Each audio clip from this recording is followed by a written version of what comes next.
ใจสังคมจะร่มเย็นได้ศีลธรรมในใจต้องมีเบญจศีลว่ายังไงไหนลองท่องมาข้อหนึ่งห้ามฆ่าสัตว์ข้อสองห้ามลักทรัพย์ข้อสามห้ามประพฤติผิดในกามข้อสี่ห้ามพูดเท็จข้อห้าห้ามดื่มสุราแล้วเบญจะทำทั้งห้าว่าอย่างไรในบอกชัดๆอีกทีข้อหนึ่งเมตตากรุณาข้อสองสัมมาอาชีพ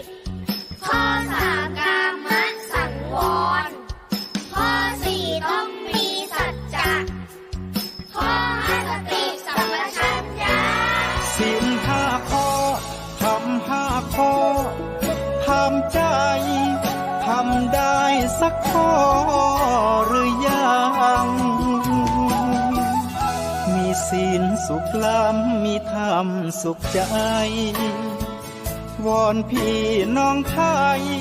ช่วยกันใส่ใจจริงจังยุคสมัยสื่อออนไลน์ทั้งโทร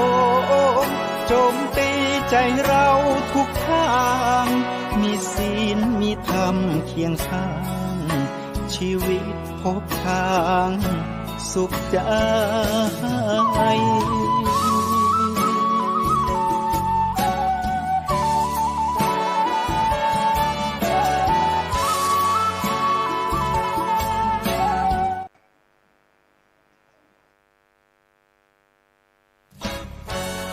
ทำเป็นทีมสถานีธรรมะออนไลน์ขอเชิญติดตามชมรายการธรรมสากัจฉาสนทนาธรรมตามการคุยทุกเรื่องทุกประเด็นเติมธรรมะให้หัวใจเติมอาหารใจเติมพลังใจให้ตนเองเป็นประจำทุกวันเวลา 20 นาฬิกาเป็นต้นไปโปรดกดปุ่มติดตามและกด Subscribe เมื่อทำเป็นทีมมาเราจะได้พบกันเพื่อรับฟังสารธรรมข้อคิดดีๆมากมายรับบุญง่ายๆด้วยการกดแชร์เผยแพร่เป็นธรรมทานสัพพทานังธรรมทานังชินาติการให้ธรรมะ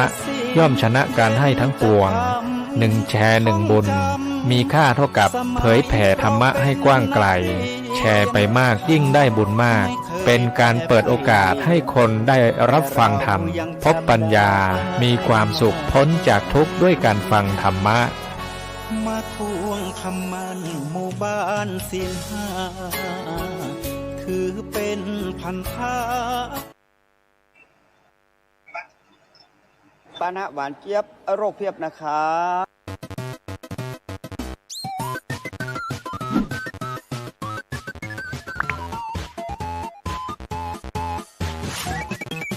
หลวงพ่ออยู่ก่อนครับหลวงพ่ออย่าดื่มแบบนั้นรู้ไหมครับดื่มแบบไม่ตวงน้ำตาลจะเข้าร่างกายเยอะเกินนะครับดื่มน้ำหวานบ่อยเสี่ยงเป็นเบาหวานนะครับเบาหวานลงเท้าต้องตัดเท้าลงไตวายขึ้นตาบอดเข้าหัวใจวายนะครับควรจะเทใส่แก้วเอาพอประมาณ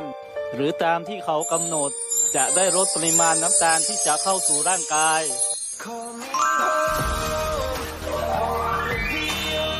หลวงพ่อทานทีละแค่นี้เพื่อสุขภาพที่ดีนะครับหลวงพ่อ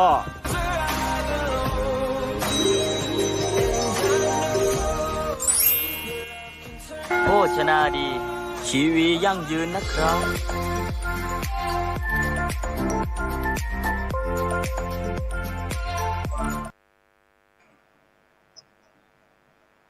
ศีลธรรมนำสุขทุกสมัยเราเป็นไทยเพราะมีธรรมประจำชาติหากไร้ศีลสิ้นธรรมต่ำอำนาจประเทศชาติจะอยู่ได้อย่างไรกันขอกล่าวคำว่าธรรมสวัสดีกับบรรดาท่านผู้ฟังแล้วก็ท่านผู้ชมทุกท่านที่กำลังติดตาม ช่องธรรมะเป็นทีมทีวีออนไลน์กลุ่มพระสงฆ์อุบาสกอุบาสิการ่วมกันเผยแผ่ธรรมะออนไลน์ไลฟ์สดทาง Facebook ทาง YouTube และสถานีวิทยุเครือข่ายคลื่นสีขาว8จังหวัดภาคเหนือไม่ว่าจะเป็นพี่น้องที่กำลังติดตามทางจังหวัดน่านจังหวัดแพร่จังหวัดพะเยาลำปางเชียงรายเชียงใหม่ลำพูนนะแล้วก็แม่ฮ่องสอนพร้อมกับบรรดาท่านผู้ฟังทั่วประเทศแล้วก็ทั่วโลกนะที่กำลังติดตามรับชมทางเฟซ IDTO ทำเป็นทีมสากลแล้วก็สถานียุคเครือข่าย FM 104.50 เมกะเฮิรตซ์วัดฝ่ายหินจังหวัดเชียงใหม่ FM 88.25 เมกะเฮิรตซ์วัดศรีปันเงินอำเภอสันป่าตองจังหวัดเชียงใหม่พร้อมทั้งภาคีเครือข่ายคลื่นสีขาวเหล่าชาวประชา Facebook พระอาจารย์สาธิตธีรปัญโยผู้อำนวยการสถานีธรรมาภิวัตรอำเภอแม่เมาะจังหวัดลำปาง Facebook พระนักสื่อสาร Facebook พระอาจารย์กล้าทำโชติสิปโปจากทุดงคสถาน Facebook อาภัทรารามสันป่ายางหลวงจังหวัดลำพูนพร้อมทั้งทุกช่องทางภาคีเครือข่ายซึ่งในค่ำคืนนี้ก็เป็นคืนวันศุกร์ที่13เดือนกันยายนปีพุทธศักราช2567กล่าวกับผมอัตมาภาพพระครูโสพลปริยัติเลขาคณะกรรมการโครงการหมู่บ้านรักษาศีล5คนเหนือก็ได้นำรายการสังฆพัฒนาเพื่อประชาชนบทบาทพระสงฆ์ในยุคนิวนอร์มอลซึ่งวันนี้นั้นก็ตั้งหัวข้อเรื่องสนทนาบอกว่าหมู่บ้านรักษาศีล5ต้นแบบยุคใหม่อย่างไรดีซึ่งวันนี้ได้รับความเมตตาอนุเคราะห์สงเคราะห์จากหมู่บ้านรักษาศีล5ต้นแบบบ้านถิ่นนอกหมู่ที่2ตำบลบ้านถิ่นอำเภอเมืองแพร่จังหวัดแพร่มาพบกับบรรดาท่านผู้ฟังท่านผู้ชมเป็นประจำทุกคืนวันศุกร์ตั้งแต่เวลา 20:00 นเป็นต้นไปจนถึงเวลาประมาณ 21:30 นฉะนั้นก็บรรดาท่านผู้ฟังท่านผู้ชมก็สามารถที่จะให้กำลังใจโดยการกดติดตามกดไลค์กดแชร์เพื่อเป็นธรรมทานยิ่งแชร์มากก็ได้บุญมากแชร์น้อยก็ได้บุญน้อยไม่แชร์ก็ไม่ได้บุญหรือว่าจะร่วมสนทนากับผู้ร่วมรายการของเราในช่วงท้ายๆรายการก็สามารถที่จะโทรมาที่เบอร์หน้าใหม่ก็เป็น083-324-7984ซึ่งวันนี้หมู่บ้านรักษาศีล5ต้นแบบนั้นเขามีวิธีการบริหารการจัดการหรือว่าการสืบสานจารีตประเพณีของหมู่บ้านอย่างไรเดี๋ยวเราก็จะไปพบกับตัวแทนคณะกรรมการโครงการหมู่บ้านรักษาศีล5ต้นแบบบ้านถิ่นนอกฉะนั้นบรรดาท่านผู้ฟังท่านผู้ชมในช่วงนี้ก็วันนี้ออกอากาศที่อาคารพระธรรมสิทธาจารย์อาคาร5ชั้นวัดพระสิงห์วรมหาวิหารอำเภอเมืองจังหวัดเชียงใหม่ฉะนั้นก็บรรยากาศที่เมืองเชียงใหม่ในช่วงนี้ก็กำลังครึ้มฟ้าครึ้มฝนอยู่ก็ทำท่าจะตกเป็นระยะซึ่งโดยเฉพาะทางภาคเหนือของเราก็ได้รับผลกระทบจากอุทกภัยอย่างนี้ซึ่งเป็นรอบที่2ฉะนั้นก็ขอส่งกำลังใจไปถึงบรรดาพี่น้องประชาชนที่ได้รับผลกระทบจากอุทกภัยอย่างนี้ไม่ว่าจะเป็นที่จังหวัดเชียงรายซึ่งวันนี้ท่านนายกอุ้งอิงก็ลงไปติดตามสถานการณ์พร้อมทั้งผู้ใหญ่ในบ้านในเมืองของเราเพื่อที่จะไปเป็นกำลังใจโดยเฉพาะทางโครงการหมู่บ้านรักษาศีล5คนเหนือของเราโดยการนำของพระเดชพระคุณหลวงพ่อพระเทพรัตนนายกก็ได้มอบหมายให้คณะกรรมการโครงการหมู่บ้านรักษาศีล5ได้ติดตามนำปัจจัยไปร่วมสมทบที่ทางจังหวัดเชียงใหม่นี่ก็จะเป็นที่อำเภอฝางแล้วก็อำเภอแม่อายซึ่งก็มีการสูญเสียชีวิตไปประมาณสัก6 ท่าน ซึ่งวันพรุ่งนี้นะทางคณะกรรมการโครงการรักษาศีล 5ของเราก็มอบให้ท่านอาจารย์เจ้าคุณพระวิสุทธิวัชราภรณ์นะพร้อมทางคณะผู้ดำเนินรายการเองก็ติดนะความจริงก็อยากจะไปนะแต่ไปไม่ได้ก็ขอส่งกำลังใจไปก่อนนะส่วนที่จังหวัดเชียงรายนะทางคณะกรรมการโครงการรักษาศีล 5ของเรานะก็ได้มอบถวายหลวงพ่อพระราชวชิรคณีหลวงพ่อเจ้าคณะจังหวัดพร้อมทั้งท่านอาจารย์เจ้าคุณพระอุดมบัณฑิตรองเจ้าคณะภาค 6ได้เป็นตัวแทนได้นำปัจจัยจำนวน 30,000 บาทไปร่วมช่วยเป็นกำลังใจให้พี่น้องจังหวัดเชียงรายนะที่ได้รับผลกระทบจากอย่างนี้นะซึ่งก็อยากจะให้กลับคืนสู่สภาพไวๆนะฉะนั้นก็บรรดาท่านผู้ฟังท่านผู้ชมนะที่สามารถนะที่จะแบ่งปันนะน้ำบ่อน้ำคลองเป็นหลอกน้ำใจน้ำไหนๆก็สู้น้ำใจของพี่น้องคนไทยไม่ได้ฉะนั้นก็รายการของเราในค่ำคืนนี้เราก็จะส่งกำลังใจไปให้ทุกท่านนะซึ่งพรุ่งนี้เช้าก็รายการธรรมะรับอรุณเราก็จะมีการประชาสัมพันธ์กันเรื่อยๆฉะนั้นก็ในช่วงนี้ก็สายฐานน้ำใจจากพี่น้องทั่วประเทศทั่วโลกนะแม้แต่พระบาทสมเด็จพระวชิรเกล้าเจ้าอยู่หัวในหลวงของเรานะก็พระองค์ท่านก็ส่งถุงยังชีพพระราชทานไปตั้งแต่คืนก่อนละนะฉะนั้นนี้ก็ถึง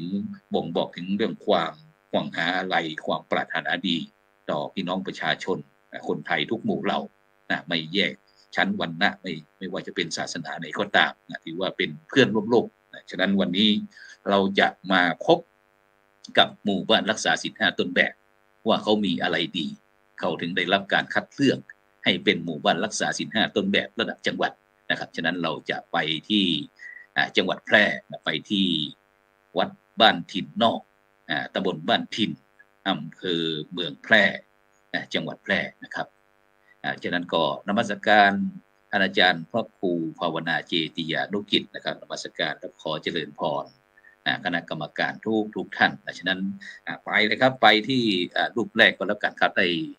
ไปที่ท่านอาจารย์พระครูภาวนาเจติยานุกิจนะครับเจ้าอาวาสรักษาการเจ้าอาวาสวัดบ้านถิ่นนอกนะครับอำเภอเมืองแพร่จังหวัดแพร่นมัสการครับอาจารย์พระครูครับผมเดี๋ยวแป๊บนึงครับเดี๋ยวเปิดไมค์แป๊บนึงโอเคครับนิมนต์เลยครับคุยได้เลยครับถวายความเคารพครับกับผมในนามคณะสงฆ์คณะศรัทธาชาวบ้านถิ่นนะวันนี้ซึ่งมีท่านกำนันท่านผู้ใหญ่คณะกรรมการทุกท่านนะขอส่งกำลังใจจากชาวพี่น้องไทยหรือบ้านถิ่นไปถึง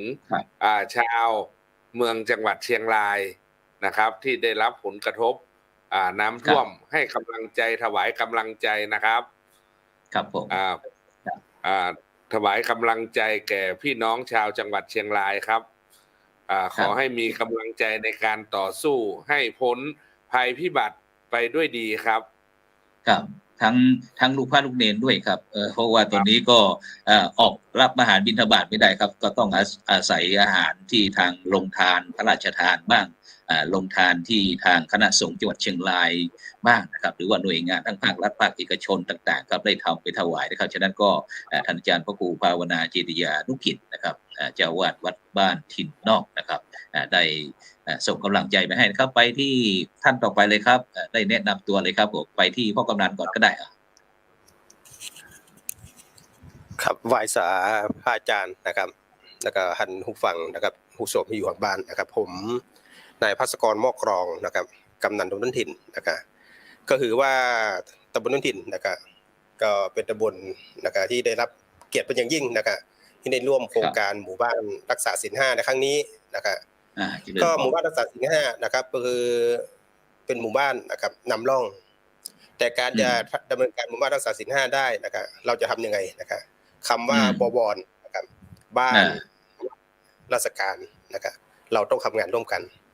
บ้านถิ่นเป็นตำบลที่โชคดีนะครับเรามี2ชนเผ่าโชคดียังไงโชคดียังไงที่เรามี2ชนเผ่าอยู่ด้วยกันครับเรามีไทยลื้อและมีไทยล้านนานะครับมีไทยลื้ออยู่8หมู่บ้านมีไทยล้านนาอยู่3หมู่บ้านไทยลื้อเดี๋ยวอพยพมาจากมนาครับพ่อกำนันเดี๋ยวเราจะเจาะลึกไปเดี๋ยวรอบ2โอเคส่งต่อเลยส่งแม่ไปที่แม่ต่อไปแม่อุดรเลยแม่อุดร แนะนำตัวหน่อย สาวน้อย สาวน้อย สาวเหลือน้อยเนาะกราบนมัสการพระครูโสพลปริยัติเจ้า แล้วก็พระ เจริญพ เถระ ร เถระทุกรูปทุกองค์เจ้าแม่อุดรเทพศรีนาเจ้า สาธุ อยู่บ้านทินนอก หมู่2ตำบลบ้านทินอำเภอเมืองจังหวัดแปดซึ่งเป็นไทยลือเจ้า พี่น้องไต้ลือคนต่อไปเลย แนะนำตัวเลย กราบนมัสการพระครูโสพลปริยัติแล้วก็สวัสดีผู้ฟังรายการทุกท่านนะคะ ชื่อนางสาวอรดาถิ่นทิพย์ค่ะ เป็นตัวแทนของภาคีเครือข่ายเยาวชนค่ะ สาธุไปต่อไปเลยไปทางซ้ายมือของท่านอาจารย์พระครูบ้างไม้ตรงนี้ไว้ตรงนี้ไปทางขวาเอาไม้ทางซ้ายไปส่งไป การวัชการครับอาจารย์ครับผม สาธุ นายทัศพงศ์เห็นศรีครับผู้ใหญ่บ้านหมู่ที่2หมู่บ้านรักษาศีล5ครับ สาธุ แล้วก็พี่น้องไตลื้อแล้วก็พี่น้องไทยพวนแล้วพี่น้องหลายชนเผ่าพันธุ์ครับ วันนี้จะได้เสวนากันหลายๆเรื่องครับผม เพราะว่าวันนี้เราไปถึงเมืองยองไปทางลัดฉานด้วยไปที่เขมรัตนครเชียงตุงด้วยวันนี้แหละไปทั้งที่12ปันนาด้วยเวียงเจียงฮงคุณหมอคุยทักทายด้วยภาษาไทยลื้อเลยคุณหมอ กราบนมัสการค่ะพระอาจารย์แล้วก็พ่อแม่พี่น้องทั้งประเทศไทยทุกท่านนะเจ้าข้าเจ้าจื่อโสภิตปุจ้อยเจ้าเป็นพยาบาลวิชาชีพนะเจ้าเฉพาะทางสาขาเวชปฏิบัติทั่วไปอยู่โรงพยาบาลส่งเสริมสุขภาพตำบลบันทินเจ้ามีหน้าที่ก็ดูแลสุขภาพเจ้าบ้านพี่น้องบันทินนะเจ้า สาธุไปต่อไปเลยครับ ครับกราบนมัสการพระคุณเจ้าทุกๆรูปที่รับชมรายการอยู่ในขณะนี้และขอสวัสดีอุบาสกอุบาสิกาทุกท่านที่ชมรายการธรรมะในวันนี้ด้วยนะครับ ผมนายยุทธเย็นมุญจินะผู้ใหญ่บ้านหมู่ที่7เป็นภาคีเครือข่ายครับผมสาธุไปที่พระครูก็แล้วกันไปที่ท่านอาจารย์พระครูภาวนาเจติยานุกิจนะครับ วันนี้ ถือว่าเป็นศูนย์รวมจิตใจของพี่น้องไต้ลือบันทินซึ่งวันนี้เราก็จะใช้ภาษากลางแต่บางครั้งก็ขออภัยกับบรรดาท่านผู้ฟังท่านผู้ชมด้วยก็อาจจะมีทางภาษาท้องถิ่นมาด้วยนะเพราะว่าเราต้องการที่อยากจะให้รู้ว่ากลัวจะมาถึงจุดนี้มันเป็นอย่างไรบ้างนะครับฉะนั้นไปที่วัดบ้านถิ่นก่อนก็แล้วกันครับอาจารย์ครับพระครูครับในสภาพวัดบ้านถิ่นตอนนี้อยู่ในช่วงเทศกาลเข้าพรรษาครับอาจารย์ครับกิจศาสนกิจของพี่น้องไตลื้อนะครับในการเข้าพรรษาเป็นยังไงบ้างครับตอนนี้มีคนเด็กยุวชนเยาวชนคนรุ่นใหม่เข้าวัดวาฟังเทศฟังธรรมไหมครับผมครับผมถวายความเคารพพระสงฆ์เถรานุเถระเจริญพรญาติโยมทุกท่านวัดถิ่นนอกนะครับซึ่งช่วงพรรษานี้นะครับทุกวันพระ8ค่ำและ15ค่ำก็จะมีการฟังพระธรรมเทศนาแบบพุทธธรรมคำเมืองแล้วก็ในวันสำคัญก็จะมีการแสดงพระธรรมเทศนาเป็นปาฐกถาธรรมสลับกันนะครับก็ญาติโยมที่มาฟังธรรมปีนี้พระธรรมเทศนาพุทธธรรมคำเมืองชื่อว่าจันตะฟองสมุทรครับตอนนี้ฟองสมุทรจันตะฟองสมุทรตอนนี้อยู่ในผูกที่8แล้วครับนะผูกที่8แล้วนะเพราะนั้นก็สำหรับญาติโยมมาใส่บาตรมาฟังพระธรรมเทศนาทุกวันพระ8ค่ำและ15ค่ำในส่วนของพระภิกษุสามเณร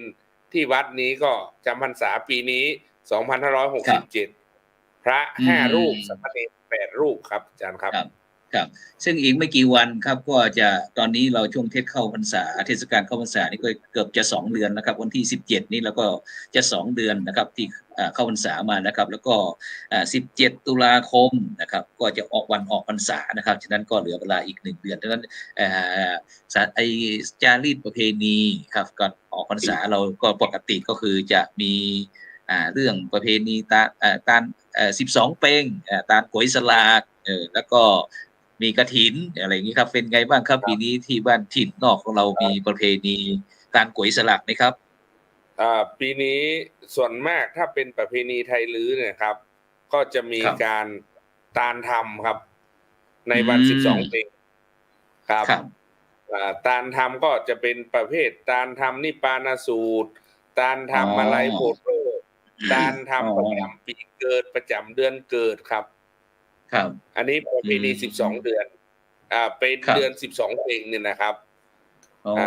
ครับทำธรรมเนียมของคนไทยลื้อเนี่ยจะตาลทำเป็นหลักครับครับผมถ้าถวายให้ทำเป็นทานนี่ก็คือหมายความว่าอุทิศส่วนบุญส่วนกุศลไปให้บรรพชนปู่ย่าตายายบ้างนะครับแล้วก็เป็นการสั่งสมบุญเราบ้างใช่ไหมครับผมครับผมถ้าส่วนมากเนี่ยญาติโยมถ้าจะให้ทำบุญถวายทานนิพพานสูตรกับมาลัยโพธิ์โลกนี่ส่วนมากจะอุทิศครับอุทิศให้ผู้ล่วงลับอุทิศให้บรรพบุรุษนะครับแต่ส่วนมากแล้วถ้าเป็นทำประจำเดือนเกิดประจำปีเกิดนี้ทำไว้ให้ตนเองครับครับนี่เป็นจารีตประเพณีของพี่น้องไตลื้อเฉพาะอย่างในช่วงก่อนๆนี้มันจะมีประเพณีอย่างหนึ่งในการที่จะชาวล้านนาของเราจะมีความเชื่อว่าถ้าก่อนที่จะออกพรรษาเดือนเนี้ยก็จะเป็นเขาบอกว่าเป็นปล่อยผีปล่อยเปรตที่จะมารับส่วนบุญส่วนกุศลของลูกหลานต่างๆเนี่ยที่จะทำบุญที่สมบูรณ์ส่วนกุศลให้ก็คือประเพณีตาลก๋วยสลากคือทางภาคใต้อาจจะว่าชิงเปรตบ้างหรือว่าข้าวประดับดินอะไรต่างๆนี่นะครับซึ่งตรงนี้ก็จะเดี๋ยวเราจะมาคุยกันนะครับฉะนั้นเป็นยังไงบ้างครับบรรยากาศที่เมืองแพร่ตอนนี้ฝนตกน้ำท่วมบ้างไหมน้ำท่วมนี้เพิ่งลดไปนะครับก็ในช่วงก่อนนี้ก็มีฝนตกครับฝนตกช่วงนี้ก็ตกทุกวันนะครับฝนตกทุกวันครับฉะนั้นก็อยู่บ้านถิ่นอยู่ห่างจากแม่น้ำยมไกลไหมครับประมาณ7 กิโลครับท่านอาจารย์ครับหมายความว่าไม่ท่วมงั้นหมายความว่าน้ำไม่ท่วมนะที่บ้านถิ่นของเราเพราะว่าการอพยพของชาติพันธุ์คนไทยหรือตอนที่อพยพมาจาก12 ปันนาแล้วก็จากเมืองยองลัดฉานมาอยู่ที่นี่เป็นพี่น้องชาวบ้านถิ่นเนี่ยครับอยู่นอกเมืองสุดทิศตะวันออกอาจารย์ครับครับผมฉะนั้นก็ครับห่างจากแม่น้ำ7 กิโลครับอาชีพส่วนมากนี่พี่น้องไทยลื้อของเราที่บ้านถิ่นนี่ส่วนมากจะประกอบอาชีพอะไรครับเป็นเกษตรกรรมครับการเกษตรทำไร่ไถนาปลูกผักอะไรต่างๆนี่ใช่ไหมครับครับผมเพราะว่าเหตุผลที่รางวัลที่พ่อกำนันได้รางวัลที่พ่อผู้ใหญ่ได้เนี่ยก็ส่วนมากจะเป็นเรื่องของเศรษฐกิจพอเพียงครับผมฉะนั้นก็พื้นฐานการประกอบสัมมาอาชีพก็เรื่องเป็นพี่น้องอาชีพเกษตรกรรมนะครับเลี้ยงสัตว์บ้างเลี้ยงเพื่อใช้งานบ้างอะไรต่างๆนี่นะครับฉะนั้นหลังจากที่ปีนี้นะครับบ้านถิ่นนอกของเราหมู่ที่2นะครับตำบลบ้านถิ่นอำเภอเมืองแพร่จังหวัดแพร่นะครับได้รับการคัดเลือกนะครับเป็นหมู่บ้านรักษาศีล5ต้นแบบของจังหวัดแพร่นะครับซึ่งก็ทางคณะกรรมการผลเหนือนะครับก็ได้ลงไปตรวจเยี่ยมเป็นที่เรียบร้อยไปที่ท่านผู้ใหญ่ทัชพงศ์เลยครับท่านผู้ใหญ่ทัชพงศ์เป็นอย่างไรบ้างหลังจากที่ได้ระหว่างการที่ก่อนที่เราจะเป็นหมู่บ้านรักษาศีล5แล้วก็หลังจากที่เราได้รับการตรวจแล้วบรรยากาศมันแตกต่างกันไหมคุยให้ฟังหน่อยก่อนที่จะได้รับการตรวจเยี่ยมเป็นตรวจเยี่ยมหมู่บ้านรักษาศีล5แล้วก็หลังจากที่ตรวจเยี่ยมมันเป็นอย่างไรบ้างคุยให้ฟังหน่อยในฐานะที่เป็นผู้บริหารหมู่บ้านรักษาศีล5ต้นแบบขอเจริญพรดีใจมากครับที่ได้รับการไว้วางใจจากทางจังหวัดแพร่นะครับที่เป็นหมู่บ้านต้นแบบศีล5ข้อดีของหมู่บ้านถิ่นนอกคือเรื่องความสามัคคีเรื่องความรักความสามัคคีครับ คือจะทำในทางทิศเดียวกันนะครับประสานงานร่วมกับทางพระอาจารย์นะครับก่อนเริ่มงานก็คุยกันไม่นานนะครับรับอาสาทำก็ทำนะครับดีใจมากๆที่ได้เป็นตัวแทนของจังหวัดแล้วก็ดีใจมากๆด้วยที่เจ้าคณะทางคนเหนือแล้วก็หลายๆฝ่ายพระเถรานุเถระได้มารู้จักบ้านถิ่นนอกได้มารู้จักวัดถิ่นนอกแล้วก็ดีใจมากๆด้วยที่ได้เป็นตัวแทนนะครับทุกวันนี้ยังยิ้มอยู่เลยครับเนี่ยหมู่บ้านถิ่นนอกยังยิ้มอยู่เลยยังไม่เก็บของหมดนะครับตอนนี้ยังไม่เก็บของหมดนะเอาไว้ดูก่อนนะครับ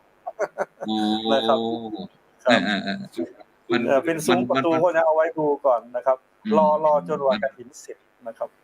เพราะเรามีความรักมีความสามัคคีในหมู่บ้านนะครับแล้วก็ทั้งภาคีเครือข่ายในตำบลบ้านถิ่นด้วยนะครับโดยเฉพาะท่านกำนันนะครับแล้วก็ท่านผู้ใหญ่แต่ละหมู่แล้วก็ภาคีเครือข่ายผู้เฒ่าผู้แก่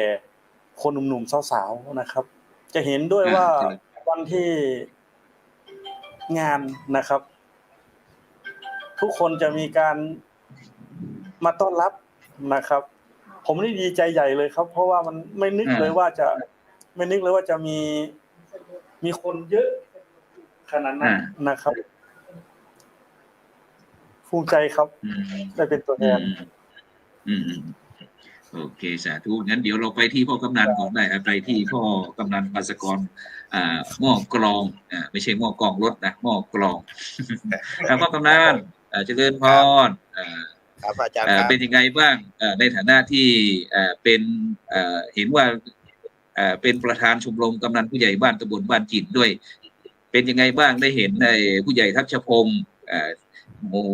ผู้ใหญ่บ้านถิ่นนอกของเราได้รับการคัดเลือกจากเจ้าคณะจังหวัดผู้ว่าการจังหวัดจากคณะสงฆ์จังหวัดแพร่ให้เป็นหมู่บ้านรักษาศีล 5ต้นแบบของจังหวัดแพร่เนี่ยคือพูดง่ายก็เป็นแชมป์ของจังหวัดแพร่นั่นแหละในฐานะที่เราเป็นลูกพี่หรือว่าเป็นประธานชมรมกำนันผู้ใหญ่บ้านเห็นผู้ใหญ่เขาได้รับเกียรติอย่างเงี้ยเรามีความรู้สึกยังไงบ้างครับพี่กิ่งนะครับผมว่าโครงการนี้นะครับก็ถือว่าเป็นโครงการที่ดีนะครับที่ดำเนินการมาหลายปีแล้วครับคือบ้านถิ่นนอกนะครับในหน้าที่ผมเป็นเครือข่ายภาคีนะครับที่จริงวัดถิ่นในนะครับก็เคยผ่านการประเมินหมู่บ้านศีล 5มาแล้วนะครับก็ย้อนหลังประมาณ10กว่าปีเนาะอาจารย์ครับ10กว่าปีใช่ปีนี้เราได้วัดถิ่นนอกนะครับเป็นตัวแทนจังหวัดแพร่อีกก็ถือว่าเป็นสิ่งที่ดีให้กับตำบลบ้านถิ่นนะครับที่ตัวผมเองนะหน้าที่เป็นผู้ดูแลท้องที่อยู่นะครับการทำงานของบ้านถิ่นอย่างผมนำเรียนให้อาจารย์ตั้งแต่ต้นนะครับว่าบ้านถิ่นของเรานะครับโชคดีที่เราเป็นไตรลื้อนะครับความสามัคคีของเรานะครับ200กว่าปีที่เราอพยพมาจาก12มานาเรายังเหมือนเดิมนะครับเรามีความผูกพันมีความสามัคคีกันในการทำงานเตรียมงานบ้านถิ่นนอกครับไม่ยากเลยครับเรามี5อาจารย์มีทีมงานฝ่ายปกครองมีแม่บ้านพ่อบ้านมีองค์กรต่างๆเราช่วยกันนะครับวันนั้นอาจารย์มาจะเห็นว่าทุกองค์กรเราร่วมแรงร่วมใจกันการทำงานนะครับถือว่าบ้านถิ่นนี่ก็โชคดีตัวเองก็ทำงานก็ประสานงานง่ายนะครับ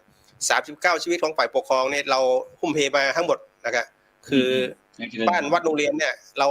เราช่วยกันมาตลอดครับเราจะไม่ทิ้งกันครับอาจารย์ครับ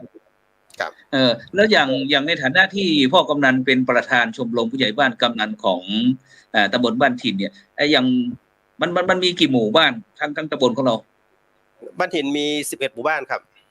11หมู่บ้านเนี่ยพ่อกำนัน11หมู่บ้านเนี่ยเราได้มีการที่นำผู้นำชมรมของเราทั้งผู้ใหญ่บ้านกำนันในตำบลทั้งหมดมาดูแลงานที่บ้านถิ่นบ้างไหมหรือว่ายังไงวันที่เรามาทุกหมู่แล้วครับมาทุกหมู่ทั้ง11หมู่นะครับและเราจะมีภาคีเครือข่ายตำบลข้างเคียงมาอีกครับตำบลข้างเคียงมาร่วมด้วยพอตัวเองนี่เป็นประธานของชมรมอำเภอเมืองแพร่ด้วยครับดูแล166หมู่บ้านของเมืองแพร่ด้วยครับคือเราดึงภาคีเครือข่ายรอบข้างมาด้วยครับท่านแล้วเขาได้อะไรบ้างที่เขามาดูเป็นภาคีเครือข่ายเราเนี่ยคือคำว่าศีล 5นะครับศีล 5นี่ทุกคนเนี่ยคือว่า อย่างน้อยนะครับการถือศีลห้าไม่จำเป็นต้องถือให้ครบทุกข้อใดข้อหนึ่งที่ผู้นำฝ่ายปกครองเนี่ยถ้าเราทำกับตัวเอง โดยเฉพาะงดเหล้าพรรษาตัวนี้นะครับ39คนของผมในฝ่ายปกครองตัวเนี้ยนะครับคิดว่าเกือบเต็ม 100% ที่เรานำร่องให้กับชาวบ้านนะครับว่าฝ่ายปกครองต้องงดเหล้าพรรษานะปีนี้นะครับทางท่านผู้ใหญ่ทัศพงศ์นะครับปีนี้ก็ให้งดนะครับผู้ใหญ่หมู่7ก็ให้งดนะครับแต่กำนันนี่งดมาตลอดครับประมาณ30กว่าปีครับผมโอ้สาธุเดี๋ยวเราไปภาคีเครือข่ายไปพ่อหลวงยุทธเยนหน่อยใหญ่ยุทธเยนใหญ่ยุทธเยนยืนยันนั่งยันนอนยันหน่อยว่าที่ทั้งผู้ใหญ่ทัชพงศ์แล้วทั้งพ่อกำนันภาสกรได้พูดเนี่ยว่าเราเป็นภาคีเครือข่ายวันนี้เพราะว่ารู้สึกว่าเดี๋ยวผู้ใหญ่เนี่ยอายุเท่าไหร่ประมาณ18นี่เหรอ50ย่าง51ครับเหรอโอ้นึกว่าอายุ18 19เนี่ยนึกว่าเป็นเด็กอยู่เป็นยังไงหน้าตาสดใสเนี่ยได้เข้าร่วมภาคีเครือข่ายหมู่บ้านรักษาศีลห้าของไอ้บ้านถิ่นนอกเรารู้เปล่าครับเหมือนพระอาจารย์พูดเมื่อกี้นะก่อนเข้ารายการก็เหมือนจะหลบใช่ไหมครับ ตอนวันประเมินรักษาศีลห้าที่ผ่านมาจริงๆก็คอยดูแลกับท่านผู้ใหญ่ทัชพงศ์ดินศรีนะครับคอยเป็นกำลังใจให้เพราะว่าผมเป็นหมู่บ้านภาคีเครือข่ายของหมู่ที่2และอย่างต้องบอกกันว่าหมู่ที่7กับหมู่ที่2เป็นศรัทธาวัดถิ่นนอกครับวัดถิ่นนอกมีแค่2หมู่ครับมีหมู่2กับหมู่ที่7ที่ผมดูแลอยู่นะครับครับเพราะฉะนั้นหมู่ที่2มีงานวัดมีงานหมู่ที่7ก็ต้องมาร่วมด้วยครับครับแล้วก็ในเมื่อวันมีงานก่อนมีงานแล้วก็เตรียมงานจากพระอาจารย์มอบหมายแล้วก็ท่านผู้ใหญ่ทัชพงศ์วางแผนงานพร้อมกับท่านกำนันที่ดูแลโดยรวมทั้งหมดนะครับเราก็ประสานงานกันตลอดนะครับเพื่อเตรียมความพร้อมนะครับดีอย่างหนึ่งครับของวัดถิ่นนอกและก็ศรัทธาวัดถิ่นนอกรวมถึงวัดถิ่นในตำบลบ้านถิ่นด้วยนะครับพื้นฐานของพี่น้องชาวลื้อนะครับหรือว่าไทยล้านนาที่อยู่ร่วมกันเนี่ยนะครับมีความรักมีความสามัคคีกันนะครับเพราะฉะนั้นพื้นฐานของการรักษาศีล5เนี่ยมาคือเกิดมาก็รู้สึกแล้วว่าน่าจะเกิดมากับพร้อมกับศีล5ไปด้วยซ้ำนะครับแต่ที่เปลี่ยนไปก็อยู่ที่สิ่งแวดล้อมแล้วก็นำพาชีวิตไปต่างๆนานากันแต่โดยรวมแล้วเนี่ยศีล5ก็อยู่ในใจอยู่ในใจนำมาประพฤติปฏิบัติทุกวันนะครับนะครับครับก็ดีใจครับที่เป็นส่วนหนึ่งของการมีส่วนร่วมในการประเมินรักษาศีล5ของวัดถิ่นนอกและก็หมู่ที่2นะครับที่ผ่านมาด้วยนะครับเห็นหมู่2เขาทำงานแบบเนี้ยถ้าสมมติว่าเขาจะปีหน้าเขาจะเอาเป็นหมู่7เนี่ยเป็นหมู่บ้านรักษาศีล5ต้นแบบจะรับไหมเนี่ยสู้ไหมสู้ครับแต่คงไม่มาแล้วมั้ง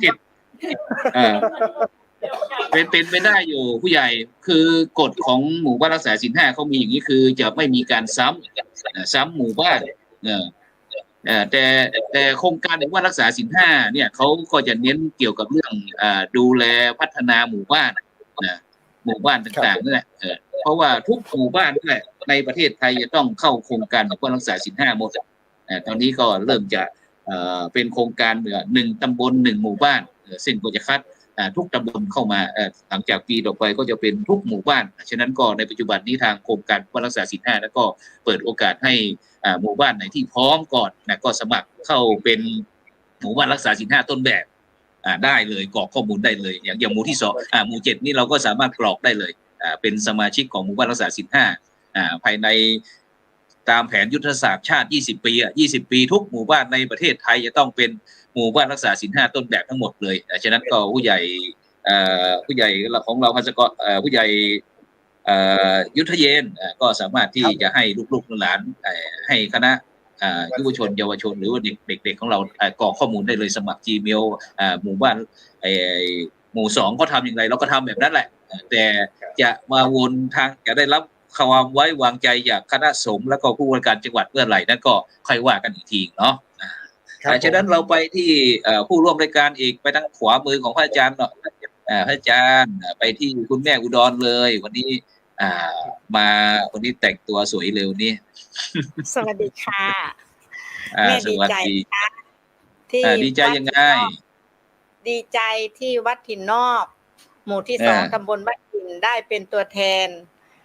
หมู่บ้าน15ในครั้งนี้ เพราะว่าเราวัดถิ่นนอกของเราก็มีดีหลายอย่างที่มีดียังไงบ้างเอาคุยให้ฟังหน่อยวันนั้นเอาอะไรมาโชว์บ้างวันนั้น ตามที่พระอาจารย์เห็นนะคะ ก็มีจัดนิทรรศการหลายๆซุ้มหลายๆอย่างของโรงเรียนบวรวิชาลัยใช่ไหมคะพวกลูกพระลูกเนรก็มีการแกะสลักเกี่ยวกับพุทธศิลป์อะไรแบบนี้ค่ะและชาวบ้านก็มีการสืบทอดการทอผ้าของไทยลื้อให้คณะกรรมการเห็นให้พระเถระทุกๆรูปทุกๆองค์ที่เป็นกรรมการได้เห็นแล้วก็ไอ้ที่ดีใจที่สุดคือความรักความสามัคคีของไทยลื้อของเราอะค่ะตั้งแต่เยาวชนเด็กเล็กนิดเดียวที่ร่วมประเมินศีล 5วันนั้นเริ่มตั้งแต่เด็กอนุบาลจนถึงคนเฒ่าคนแก่เลยอะค่ะดีใจมากวันนั้นผู้เฒ่าผู้แก่ของเราวันนั้นได้มีโอกาสไปชิมอะไรเขาเรียกอะไรนะข้าวเกรี๊ยวปากหม้อหรือว่าอะไรเลยข้าวแคบข้าวแคบของแม่อะไรนะข้าวแคบของแม่วันดีถิ่นสุขค่ะอ๋อแม่วันดีถิ่นสุขก็ถือว่าเป็นสินค้าโอท็อปเนาะสินค้าโอท็อปเป็นของฝากจากบ้านถิ่นนอกเพราะว่าวันนั้นทางคณะกรรมการของเราก็ได้รับจากแม่วันดีบอกได้ห่อไปใบตองกล้วยให้ไปเป็นของที่ระลึกพระครูโสพลก็ได้ฉันไปเหมือนกันแต่ก็มีปฏิกิริยาเดี๋ยวต้องบอกให้แม่วันดีเตรียมกระตังจ่ายค่ายาด้วย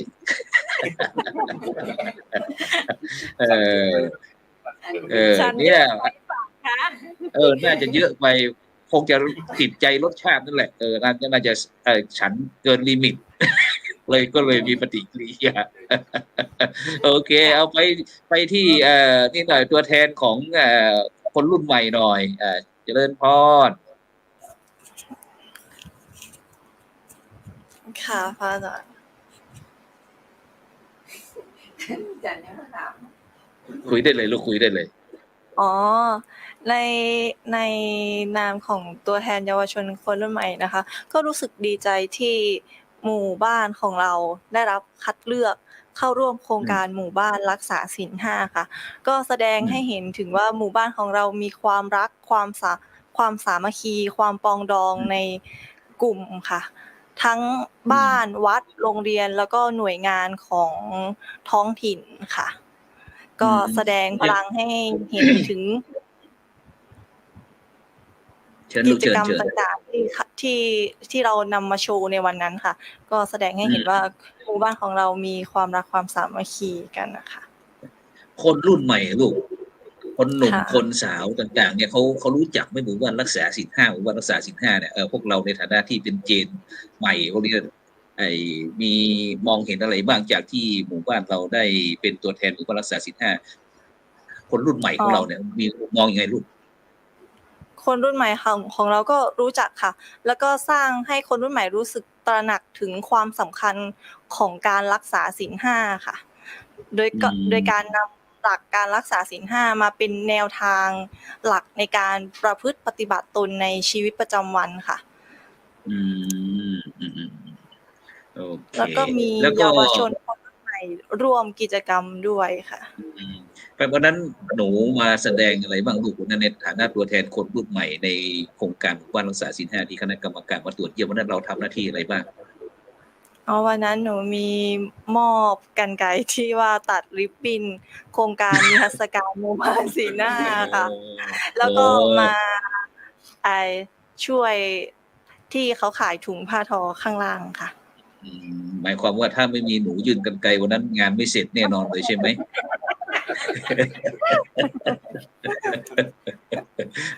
แล้วก็นอกนั้นนอกจากที่มีหนูแล้วมีเพื่อนๆอะไรมาช่วยงานเยอะมากไหมลูกหรือว่า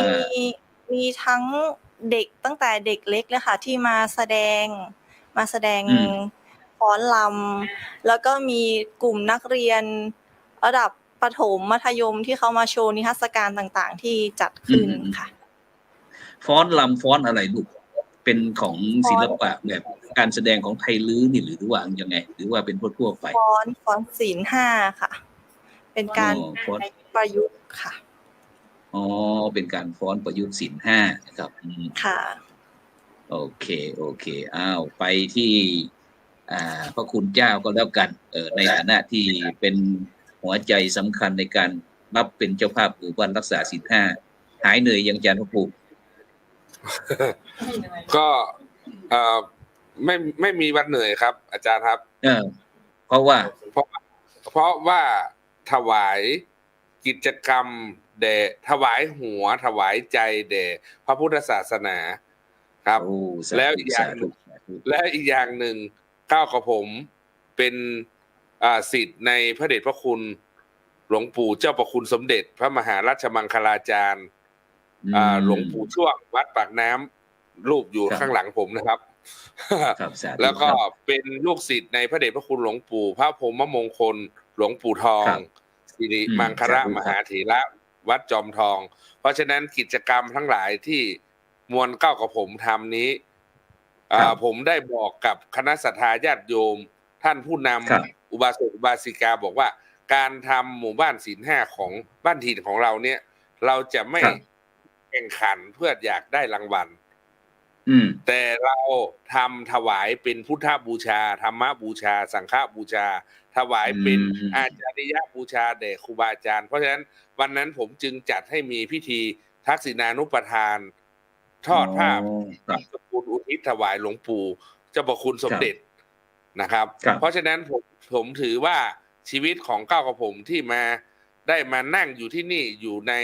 วัดหินนอกนี้ถ้าไม่มีเจ้าประคุณสมเด็จถ้าไม่มีครูบาอาจารย์หลวงปู่พระมหาเถระส่งเสริมผมคงไม่มีวันนี้เพราะฉะนั้นการจัดงานหมู่บ้านศีลห้าครั้งนี้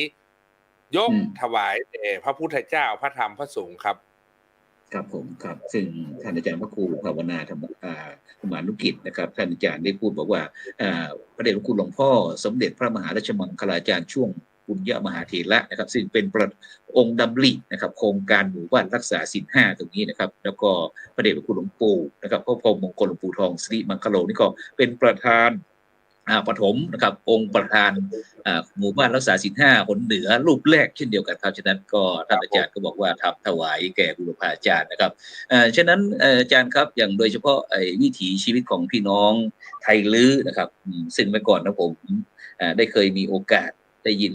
เมื่อก่อนผมเป็นเนนนะครับน้องเนนก็จะหาสถานที่เรียนที่ศึกษานะครับตามเป็นน้องเนนบ้านนอกนะครับได้ยินโรงเรียนบ้านถิ่นโอภาสอะไรอย่างนี้ครับตรงนี้เป็นโรงเรียนบ้านถิ่นเมื่อกี้เห็นอาจารย์ได้พูดคุยเกี่ยวกับเรื่องพระมหาเถระรูปหนึ่งซึ่งมีถือว่าเป็นศูนย์รวมจิตใจของพี่น้องไตลื้อนะครับตำบลบ้านถิ่นนะครับได้ช่วยขยายนิดนึงครับผมครับผมโดยเฉพาะตำบลบ้านถิ่นเนี่ยเรามีสิ่งที่สำคัญก็คือมีสถานศึกษาโดยเฉพาะไม่ใช่เป็นสถานศึกษาจากที่อื่นครับเป็นสถานศึกษาของตำบลบ้านถิ่นเลยทั้งมีโรงเรียนทั้งประถม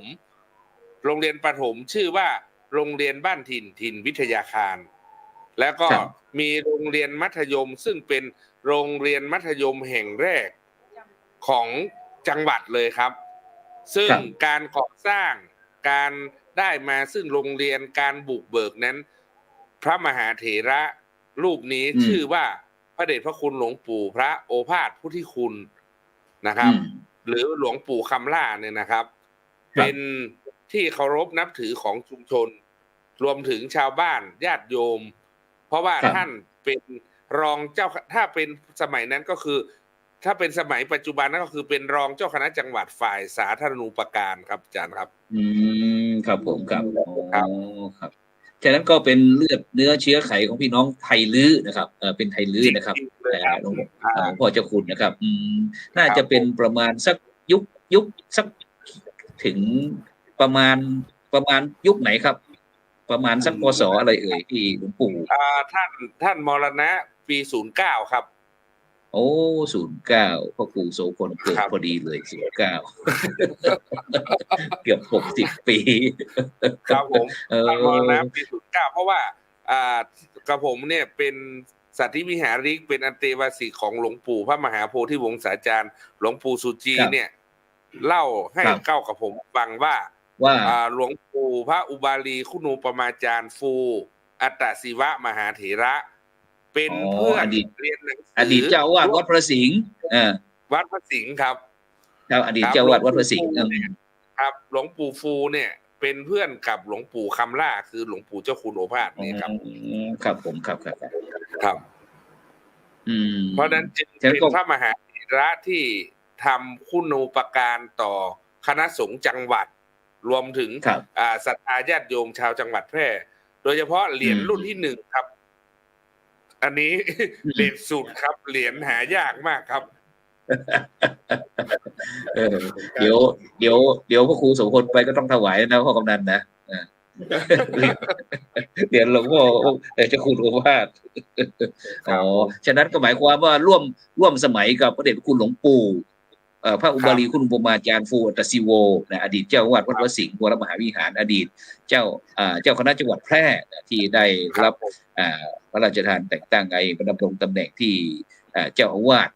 วัดพระสิงห์พระอารามหลวงเมื่อปี2,400 กว่านั่นแหละประมาณ 2,400 กว่านะครับผมครับถึงแล้วเนี่ยบ้านถิ่นเนี่ยเป็นในสมัยนั้นคือเป็นบ้านนอกมากๆภูธรแต่สามารถเป็นพระราชาไม่นอกธรรมดาใช่ไหมครับไม่ใช่บ้านนอกใช่ไหมสามารถมีพระมหาเถระเป็นพระราชาคณะได้ครับครับผมครับผมฉะนั้นก็ทำให้บ้านถิ่นของเรามีรากฐานพื้นฐานที่ดีเกี่ยวกับทางพุทธศาสนาจนได้รับการคัดเลือกนะครับเป็นหมู่บ้านรักษาศีล 5ต้นแบบประจำปี2567นะครับฉะนั้นเดี๋ยวเราจะไปที่ผู้ใหญ่ทัชพงศ์นะครับผู้ใหญ่ทัชพงศ์หลังจากที่เราได้รับการคัดเลือกเป็นหมู่บ้านรักษาศีล 5เนี่ยเราได้มีการวางแผนอย่างไรบ้างในการบริหารการจัดการภายในหมู่บ้านอย่างไรก็การบริหารจัดการในหมู่บ้านก็คือจะมีแต่ละกลุ่มนะครับแต่ละกลุ่มก็วางแผนการเรื่องการบริหารจัดการในหมู่บ้านนะครับกลุ่มนี้รับอาสาทำแบบนี้นะครับก็พูดกันตรงๆก็เหมือนกับศีล 5 ข้อนะครับคณะกรรมการศีลแต่ละข้อมีคณะกรรมการรองรับตรงนั้นใช่ไหมยังไงคุยต่อก็คือถ้ากลุ่มนี้รับศีลข้อ1ไปก็ไปบริหารจัดการแบบนั้นนี่นะครับแล้วก็เอามาคุยกันว่าเราควรจะทำแบบไหนภาคีเครือข่ายเรามันมียังไงอย่างนี้นะครับก็เป็นที่น่าพอใจครับแล้วก็ประสบผลสำเร็จที่เราได้ทำนะครับมีภาคีเครือข่ายแต่ละกลุ่มแต่ละองค์กรนะครับแต่ละชุดเจริญพร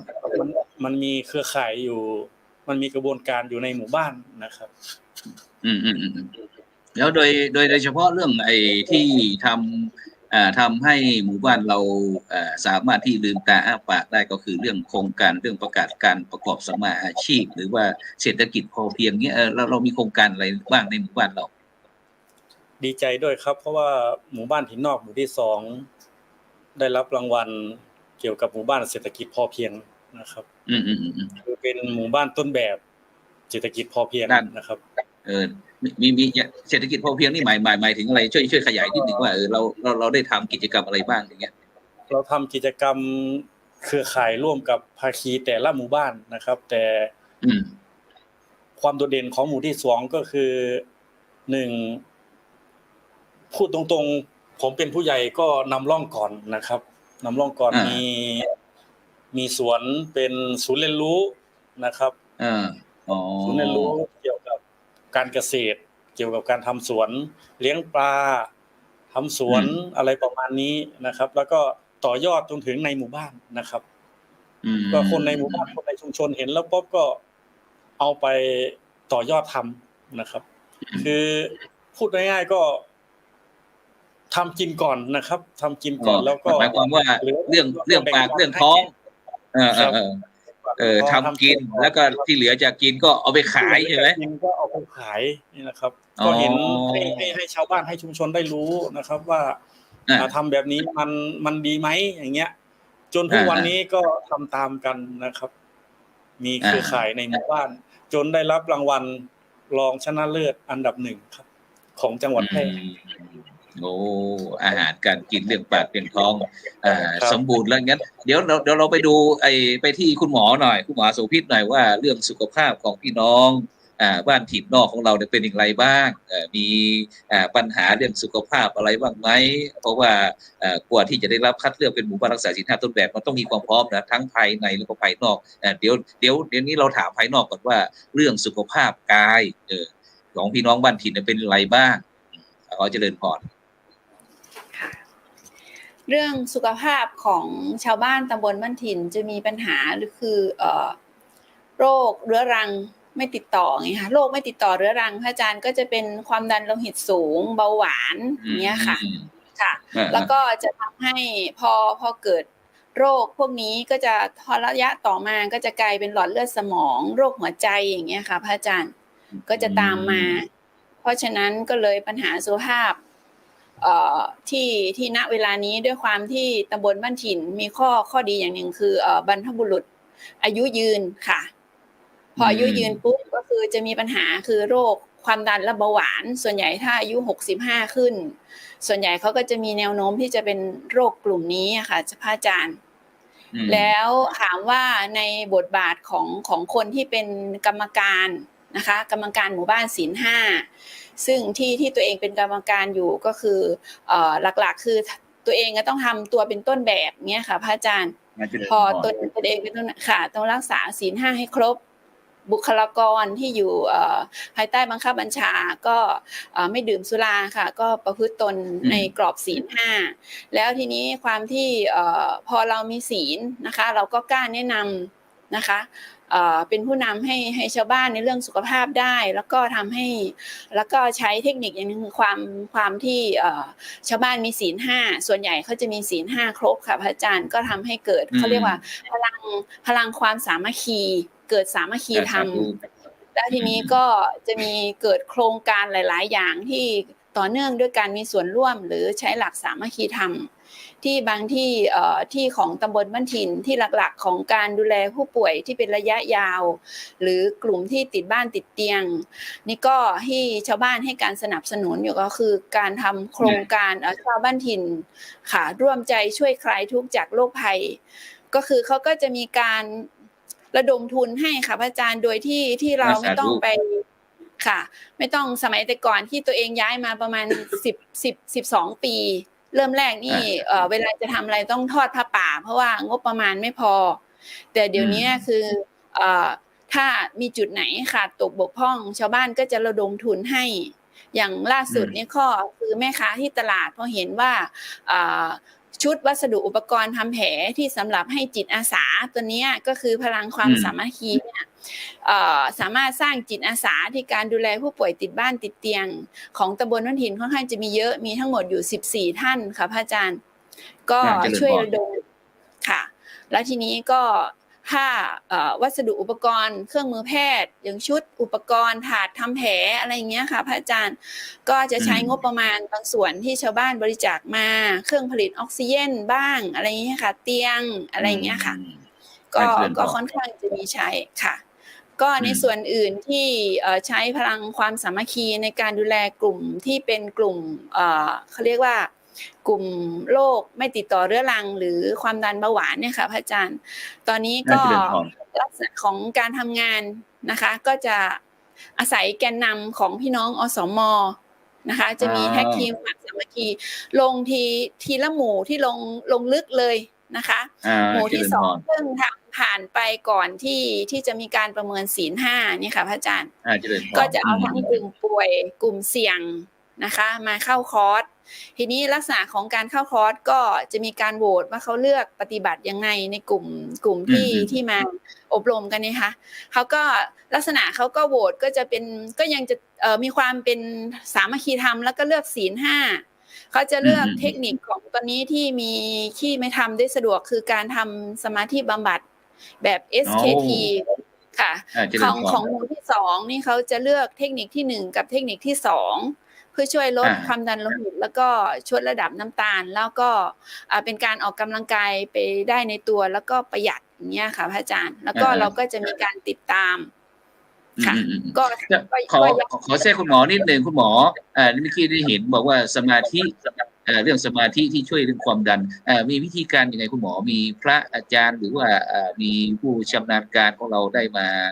ทำกิจกรรมนี้ใครเอ่ยมาช่วยขยายกิจกรรมตรงนี้เกี่ยวกับเรื่องสมาธิอ๋อเริ่มแรกตัวเองนี่คือเป็นคนที่ปฏิบัติก่อนแล้วก็เข้าไปฝึกกับศาสตราจารย์ดร.สมพรกันทรดุษฎีเตรียมชัยศรีค่ะพอดีอาจารย์มาพักที่วัดป่าเวียงทองก็ค่ะไปพักกับพระครูภาวนาปัญญาคุณค่ะเจ้าอาวาสวัดป่าเวียงทองเพราะตอนนั้นพระอาจารย์เป็นโรคไขข้ออักเสบรุนแรงค่อนข้างปวดแล้วก็มีปัญหาระบบทางเดินอาหารที่ปวดค่อนข้างจะรุนแรงแล้วก็มีไขมันสูงก็เลยฝึกปฏิบัติตัวเองก็เลยไปฝึกกับเรียกว่าอาจารย์สมพรว่าอาจารย์แม่ค่ะก็ไปฝึกแล้วทีนี้ก็ด้วยความที่ตัวเองอยู่ชุมชนแล้วก็สงสารไข้ที่เป็นมะเร็งเพราะว่ารักษาด้วยทางการแพทย์แผนปัจจุบันบางคนนะคะ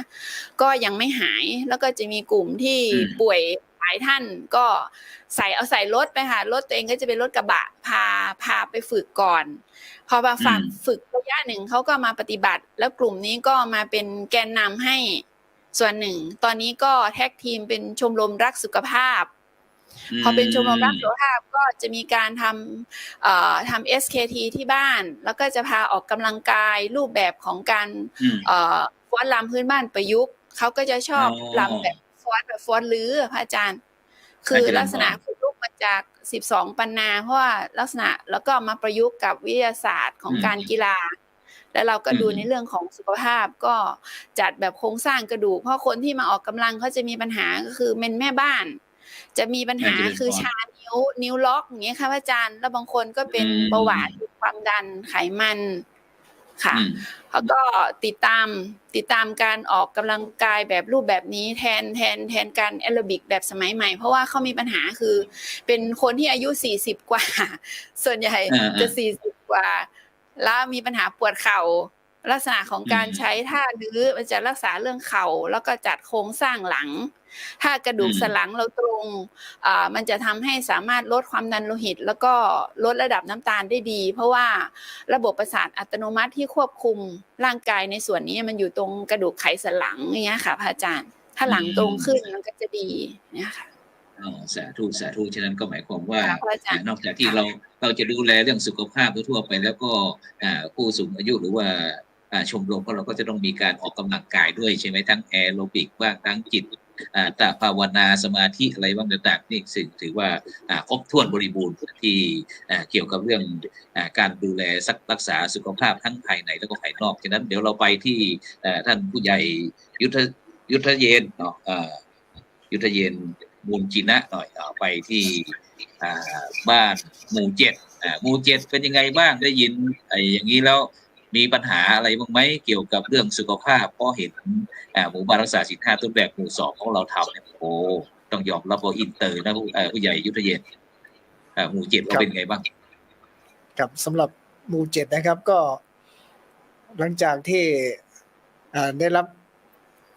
การให้มาช่วยนะครับในงานประเมินรักษาศีล5นะครับก็ดูสโคปงานโดยตรงแล้วก็เห็นว่างานนี้หนักพอสมควรนะครับแต่ว่าเรามีพื้นฐานของชุมชนเราเองนะครับที่จะมีส่วนร่วมในงานครั้งนี้นะครับภาพรวมของหมู่ที่7นะก็จะโดยส่วนใหญ่นะครับประชากรทั้งหมดเนี่ยจะทำเกษตรกรรมโดยส่วนใหญ่นะครับรองลงมาก็จะเป็นค้าขายแล้วก็ทำงานรัฐราชการแล้วก็เอกชนส่วนหนึ่งนะครับก็จะมีผู้สูงอายุที่อยู่กับบ้านเรื่องสุขภาพอันนี้ทางด้านคุณหมอรปสต.ตำบลบ้านถิ่นก็คอยดูแลอยู่แล้วนะครับจะมีคนไข้ที่คุณหมอทางรปสต.เนี่ยเขาจะมีคิวที่จะค่อยดูแลประจำทุกเดือนก็มีนะครับ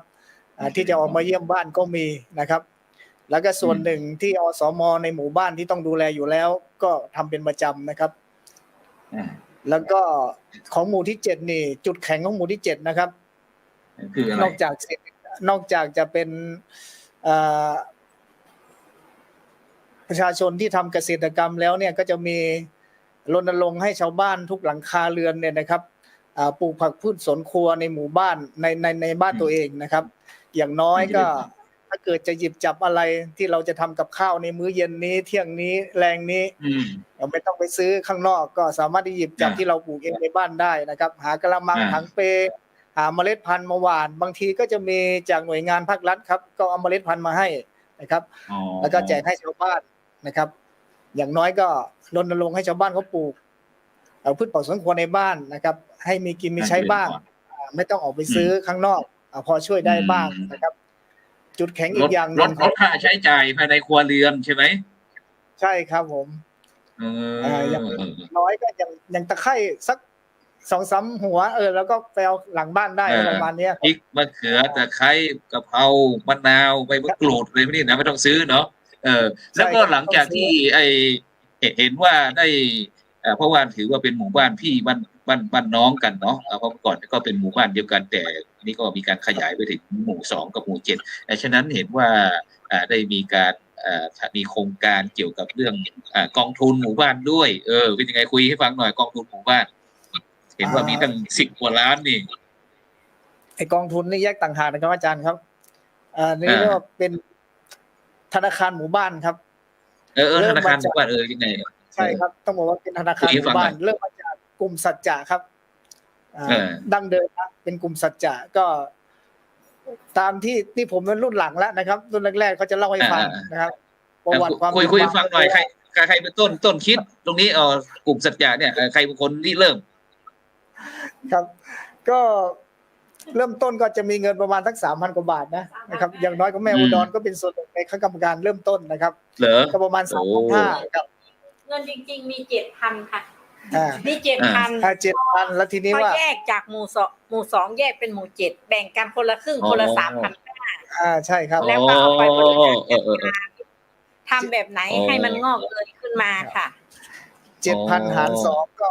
หมู่2ได้ 3,500 หมู่7ก็ 3,500 หมู่7ก็ 3,500 ไปเริ่มต้นจุดเริ่มต้นที่หมู่ที่7นะครับเดิมทีคณะกรรมการเริ่มแรกเนี่ยเขาบอกว่าหลังจากที่เก็บดอกจากสมาชิกที่กู้ไปแล้วเนี่ยได้ตังค์แค่ประมาณสัก 400-500 แล้วจะฝากธนาคารในเมืองนะครับปรากฏว่าคนที่ไปฝากไปทำผิดกฎระเบียบอะไรสักอย่างโดนปรับนะครับ 200-300 ตำรวจปรับไม่มีใบขับขี่ประมาณนั้น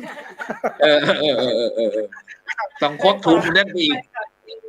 ใช่ครับเอาเงินฝากแล้วก็ต้องเสียค่าปรับอีกก็เลยตัดสินใจว่าไม่ฝากที่โน่นละแล้วมาเก็บที่นี่แล้วก็เอาเงินที่เหลือนะครับให้สมาชิกกู้ต่อแล้วก็รับสมาชิกเพิ่มนะครับอันนี้เรื่องเล่มเดิมทีนะครับประวัติเป็นมาอย่างนี้แล้วก็เมื่อก่อนนี้ก็จะไม่มีสถานที่สำหรับธนาคารหมู่บ้านที่ชัดเจนเพราะว่าไม่มีเงินทุนที่จะซื้อให้เป็นหลักเป็นแหล่ง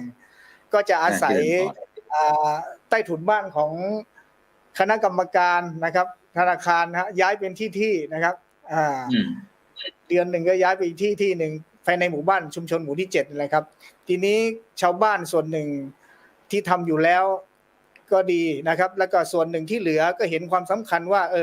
กลุ่มนี้มีความชัดเจนแล้วก็มีความที่จะ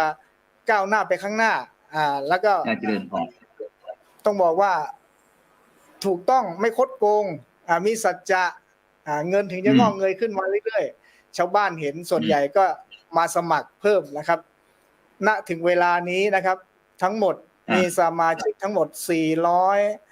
433 รายนะครับ33 คนครับอาจารย์แล้วมีภายในธนาคารเท่าไหร่กองทุนธนาคารเราเท่าไหร่ตอนนี้ธนาคารตอนนี้ถ้าเกิดณตอนนี้13 ล้านกว่าครับ13 ล้านกว่ายอดทั้งหมดนะครับครับเราสำหรับสมาชิกนี่ก็คือเกิดมาก็รับเลยครับถ้าเกิดมาแล้วก็พ่อหรือแม่พร้อมก็เอาใบเกิดมาแล้วก็มาสมัครได้เลยนะครับอย่างพ่อครูโสพลอยู่ที่เชียงใหม่วัดประสิงห์จะสมัครได้ไหม กฎระเบียบเขาบอกว่าต้องมีทะเบียนบ้านอยู่หมู่ที่7อย่างเดียวครับนอกพื้นที่ไม่รับโอ้โหสุดยอดนี่คือเอกลักษณ์ที่ไม่มีใครเรียนแบบฉะนั้นก็บรรดาท่านผู้ฟังท่านผู้ชมหรือว่าหมู่บ้านต่างๆที่กำลังติดตามรายการของเราก็ในการสังฆพัฒนาเพื่อประชาชนบทบาทพระสงฆ์ในยุค New Normal เกี่ยวกับหมู่บ้านรักษาศีล 5ต้นแบบยุคใหม่อย่างไรดีเนี่ยก็สามารถไปที่บ้านถิ่นนอกหมู่7ก็แล้วกันว่าเขามีการบริหารจัดการธนาคารตั้งแต่เงิน 3,500 บาทเนื่องจากที่ตัวแทนผู้นำของเราเข้าไปฝากธนาคารในเมืองเสร็จแล้วก็ถูกเจ้าหน้าที่ปรับในฐานะที่ขับรถผิดกฎจราจรฉะนั้นก็เลยหาวิธีนั้นเอาวิกฤตเป็นโอกาสเอามาให้ชาวบ้านพี่น้องประชาชนได้กู้แล้วก็เก็บดอกนี้ต่างๆจนถึงปัจจุบันนี้13 ล้านนี่ก็ถือว่าเป็นสุดยอดเนาะฉะนั้นเดี๋ยวเราไปที่พ่อกำนันบ้างก็ได้พ่อกำนันไปที่พ่อกำนันภาสกรหน่อยเพราะถือว่าเป็นผู้นำต้นแบบของจังหวัดแพร่เช่นเดียวกันเป็นผู้ใหญ่ภาสกรหม้อกรองกำนันตำบลบ้านถิ่นอำเภอเมืองแพร่จังหวัดแพร่ซึ่งการที่จะเป็นผู้นำเนี่ยไม่ใช่ธรรมดาพระอาจารย์ติดใจว่าพระอาจารย์เซิร์ชไปที่ Facebook แล้วก็ไปที่แพร่นิวได้เห็นบอกว่ามีชาปนกิจสงเคราะห์เป็นประธานชาปนกิจสงเคราะห์ด้วยเนี่ยอยากจะให้บรรดาหมู่บ้านรักษาศีล 5ต้นแบบหรือว่าพี่น้องประชาชนหรือว่าผู้ใหญ่บ้านกำนันอะไรต่างๆที่เราติดตามเราเนี่ยในการบริหารการจัดการตรงเนี้ยพ่อกำนันกองทุนชาปนกิจสงเคราะห์ของเราเนี่ยได้คุยให้ฟังหน่อยบริหารจัดการอย่างไรมีกฎระเบียบยังไงบ้างครับอาจารย์ครับที่จริงนะครับตัวเองก่อนจะไปเรื่องเศรษฐกิจสงเคราะห์นะครับก็ขอย้อนไปเรื่องการนำปรัชญาเศรษฐกิจพอเพียงนะครับมาใช้กับพี่น้องนะครับที่จริงบ้านถิ่นของเรานะครับมีเรื่องเศรษฐกิจพอเพียงตัวเองกับผู้ใหญ่หมู่ที่2นะครับผู้ใหญ่หมู่7เราเป็นต้นแบบจริงๆของบ้านถิ่นในปีพ.ศ. 265นะครับตำบลบ้านถิ่นได้เป็นตำบลเข้มแข็งของจังหวัดแพร่และไปรับนะครับพระราชทานรางวัลจากสมเด็จพระเทพมาแล้วนะครับปี65นะครับอันนี้คือการนำปรัชญาเศรษฐกิจพอเพียงของร.9นะครับมาใช้กับชีวิตนะครับในชุมชนบ้านถิ่นของเราไอ้เรื่องเศรษฐกิจสงเคราะห์ตัวเองที่ท่านอาจารย์ไปเสิร์ชข้อมูลดูนะครับตัวนั้นมันจะเป็นภาพรวมของอำเภอเมืองแพร่นะครับคือเป็นเศรษฐกิจสงเคราะห์ของกองทุนหมู่บ้านอำเภอเมืองแพร่ตอนนี้ผมเป็นนายกสมาคมอยู่นะครับนายกสมาคมอยู่แต่ถ้าในหมู่บ้านของเราครับหมู่บ้านบ้านถิ่นเนี่ยเราจะมีอีกอย่างหนึ่งคือเศรษฐกิจสงเคราะห์ผมบอกว่าทั้งหมดประเทศไทยนะครับไม่มีตำบลไหนที่มีการเขาเรียกว่ากลยุทธ์ของบรรพบุรุษโบราณทำยังไงให้ชุมชนมีความสามัคคีในบ้านถิ่นในบ้านถิ่นจะมีกลุ่มเศรษฐกิจสงเคราะห์นะครับประมาณ50กว่ากลุ่มตั้งแต่สมาชิกเจ้าพ่อพญาแก้วสมาชิกงัวควายสมาชิกกลุ่มแม่บ้านหมู่1หมู่2หมู่5มันมีหมดตอนนี้ของเรามีประมาณ50กลุ่มเพื่อเป็นการรวมกลุ่มนะครับรวมกลุ่มให้เวลามีงานการเสียชีวิตปุ๊บนะครับเมื่อก่อนจะมาออมเงิน20 บาทข้าวสาร2 ลิตรอย่างเงี้ยคือเป็นกลยุทธ์อย่างหนึ่งที่ว่าผู้เฒ่าแก่เขาทำมาก็ทำสืบเนื่องมาโดยตลอดในหน้าให้ตัวเองอยู่เกิดที่บ้านถิ่นปุ๊บผมตอนเนี้ยเราอยู่ในบ้านเราทำได้แต่มาระดับจังหวัดอำเภอทำได้ไหมตอนนี้ผมไปทำกิจสงเคราะห์นะครับของกองทุนหมู่บ้านอำเภอเมืองแพร่นะครับตอนนี้เป็นนายกสมาคมอยู่นะครับก็ขับเคลื่อนดูแลสมาชิกทั้งหมดอำเภอเมืองแพร่ประมาณ 30,000 คนครับอาจารย์ครับประมาณ 30,000 คนนะดูแลสมาชิกคือเรื่องกองทุนหมู่บ้านนะครับตัวเนี้ยประมาณ 30,000 คนครับแต่ของบ้านถิ่นเราปุ๊บเนี่ยเราจะมีสมาชิกกลุ่มย่อยต่างๆของเราก็มีประมาณ 40-50 กลุ่มครับอาจารย์ครับมีการช่วยเหลือเวลาการเสียชีวิตปุ๊บนะครับอย่างน้อยนะครับเราก็มีเงินก้อนหนึ่งให้มาช่วยเจ้าภาพนะครับในการจัดงานเรื่องศพต่างๆครับอาจารย์ครับแล้วเมื่อกี้ได้เห็นพ่อกำนันที่พูดถึงเรื่องการงดเหล้าที่มีไหมที่ในตำบลบ้านถิ่นของเราจะมีเกี่ยวกับเรื่องการงดเหล้าในงานบุญงานบาปอะไรต่างๆนี่มีพอมีไหมงดเหล้างานศพกับตัวนี้เราเน้นย้ำนะครับคืออย่างผมเองนะครับเป็นคนที่ว่าจะถือตัวเองเป็นหลักนะครับโดยเฉพาะผู้ใหญ่หมู่2หมู่7เลยคือถ้างานไหนนะครับ1มีการพนันถ้างานศพงานไหนมีการพนันตัวเองไม่ไปร่วมงานเลยไม่ให้สรบไปร่วมงานตัวเองจะไม่ไปร่วมงานนะครับถ้ามีการเล่นพนัน2นะครับเราจะให้มีการงดเหล้าในงานศพนะครับทุกหมู่ครับทุกหมู่ ก็ถือว่าเป็นศีลข้อ5นะครับศีลข้อ5ที่เราทำได้ใหม่ๆที่เราทำเรื่องงดเหล้านะครับในงานศพปุ๊บนะครับมีการแอนตี้มากๆเลยครับกลุ่มที่เขามีการไปดื่มเหล้าอะไรกันเนี่ยแต่ช่วงหลังมาก็ถือว่าเจ้าภาพก็ประหยัดเงินไปเยอะอาจารย์ครับไม่ต้องจ่ายค่าเหล้าเลยโอ้นี่เป็นยุทธวิธีของหมู่บ้านรักษาศีล5ต้นแบบบ้านถิ่นนอกที่ได้มีการประยุกต์วิถีชีวิตต่างๆเพื่อที่จะทำให้พี่น้องประชาชนได้ใช้จ่ายแบบประหยัดมัธยัสถ์อะไรต่างๆแม่ก็บอกว่าผักสวนครัวหรือว่ากินได้อะไรต่างๆเนี่ยลดรายจ่ายในครัวเรือนอะไรต่างๆทีนี้เราไปเมื่อกี้เห็นว่าเกี่ยวกับเรื่องยาเสพติดมีปัญหาไหมในตำบลบ้านถิ่นของเรามีปัญหาไหมพ่อกำนันตำบลบ้านถิ่นนี่ถือว่าเป็นตำบลนำร่องนะครับในการแก้ไขและปราบปรามยาเสพติดนะครับคือตัวเองจะมองว่าผู้เสพคือผู้ป่วยนะครับเราจะร่วมงานกับตั้งแต่สาธารณสุขจังหวัดสาธารณสุขอำเภอและของรพสตและตำบลถิ่นเป็นตำบลนำร่องโครงการ CBHX นะครับคือบำบัดโดยชุมชนและเป็นโครงการนำร่องของจังหวัดแพร่ด้วยนะครับคือการบำบัดนะครับถ้าชุมชนอื่นตำบลอื่นนะครับต้องไปบำบัดรายงานตัวกับโรงพยาบาลแพร่แต่ของบ้านถิ่นผมจะดูแลร่วมกับรพสตนะครับโดยรายงานตัวที่รพสตและดูแลควบคุมตัวเองครับเขาบอกว่าโครงการ CVX นะครับบำบัดโดยชุมชนนะครับหลังจากมีโครงการตัวนี้เข้ามาเราเริ่มทำตั้งแต่ปี63อาจารย์ครับปี63 63 64 65 66ทำมา4ปีถือว่าผู้ป่วยของเราที่เข้าร่วมโครงการนะครับถือว่าลดไหมก็ลดลงนะครับแต่ส่วนใหญ่ที่จะกลับไปเสพซ้ำก็ยังมีอยู่นะครับแต่ผมจะเน้นย้ำในการแก้ไขคือถ้าเราไม่ตัดตั้งแต่ต้นนะครับพวกวันนี้ผมจะเน้นย้ำว่าผู้จำหน่ายในบ้านถิ่นต้องไม่มีนะครับถ้าไม่มีผู้จำหน่ายผู้เสพเราก็จะไม่มีนะครับตอนนี้เรื่องผู้จำหน่ายบ้านถิ่นนี่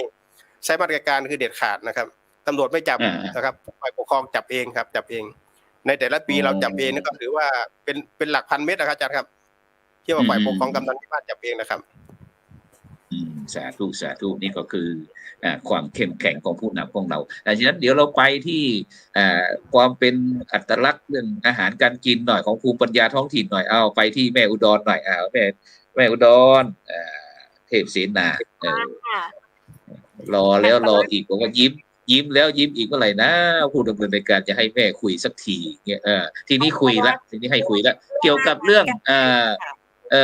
เรื่องปากเรื่องท้องเรื่องอาหารการกินหน่อยเพราะภูมิปัญญาท้องถิ่นของพี่น้องไทยลื้อเนี่ยวันนั้นโอ้ถือว่าสุดยอดมากมีอะไรยังมีอะไรมีเป็นเอกลักษณ์บ้างแม่โดยเฉพาะถ้าเราไปบ้านถิ่นเนี่ยถ้าเราไม่ได้กินอันนี้มันไม่ถึงบ้านถิ่นไม่เป็นไทยลื้อนะไม่ได้ทานอาหารไทยลื้ออาหารไทยลื้อเอกลักษณ์อัตลักษณ์ของเราก็เหมือนที่เราเคยทำมาเนาะแต่เราจะเน้นย้ำเขาเรียกอะไรพวกผักผลไม้อะไรหรือที่เราเอามาทำต้องปลูกเองทำเองเนี่ยเดี๋ยวนี้มันจะเป็นแบบเศรษฐกิจพอเพียงนำร่องจากท่านผู้ใหญ่เนาะทุกบ้านทุกครัวเรือนจะต้องมีอะไรแบบเนี้ยค่ะแบบบางทีสมมติว่าหน่อไม้มันมีอยู่ในสวนเกือบทุกสวนของชาวบ้านก็เอามาดัดแปลงเป็นหน่อไม้เอามาเป็นหน่อไม้โอหน่อไม้ตากแห้งอะไรเงี้ยเพื่อจะได้เก็บไว้กินนานๆเงี้ยนะเดี๋ยวก่อนไปเดี๋ยวแม่อุดรหน่อไม้โอมันเป็นยังไงหน่อไม้โอคำว่าโอนี่มันเป็นยังไงช่วยขยายคำหน่อไม้โอหน่อยมันเป็นรูปร่างลักษณะอย่างไรวิธีการทำอย่างไรวิธีการทำก็คือเอาหน่อไม้สดๆจากต้นจากกอค่ะเอามาแล้วก็เอามาแกะเปลือกหมักไว้สัก1 คืนเสร็จแล้วก่อนที่เราหมักเสร็จเราจะต้องเอามาใช้มีดสับมันก็จะอยู่ในลักษณะมันแตกต่างจากหน่อไม้ดองต้องออกจากรูปแบบรูปหางหน่อไม้เนาะแต่หน่อไม้โบมันยังจะเป็นรูปเป็นหางอยู่แล้วทีนี้พอเราหมักไว้1 คืนเราก็จะเอามาต้มค่ะเอามาต้ม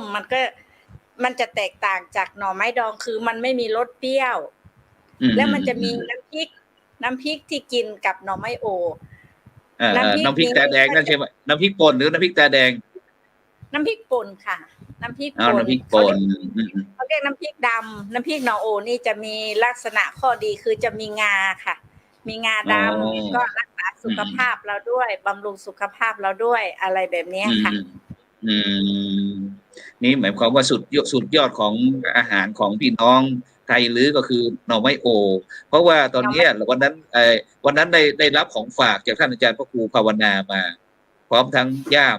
พี่น้องไทยลื้อตอนนี้ยังแช่ตู้เย็นอยู่ไม่รู้จะทำกินยังไงดีนะหน่อโอถึงถามวันนี้นี่นะ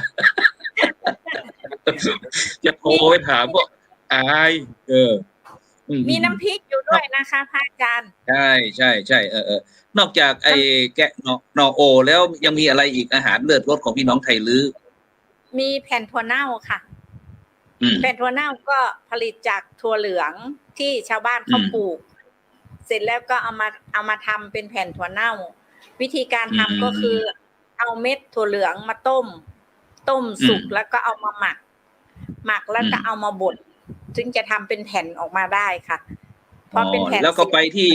ข้าวแคบหน่อยข้าวแคบหน่อยเดี๋ยวโฆษณาข้าวแคบหน่อยเพราะนี่เป็นของฝากจากไทยลื้อบ้านถิ่นวิธีการทำยังไงข้าวแคบข้าวแคบต้องทำมาจากข้าวเจ้านะคะข้าวเจ้าเอามาหมักเหมือนกันหมักเสร็จแล้วก็ถ้าแบบโบราณที่ไทยลื้อบรรพบุรุษทำคือเขาจะโม่ข้าวให้เป็นน้ำข้าวแป้งออกมาแล้วก็เอาไปทำเหมือนแม่วันดีทำอะค่ะเพราะว่าวันนี้ต้อง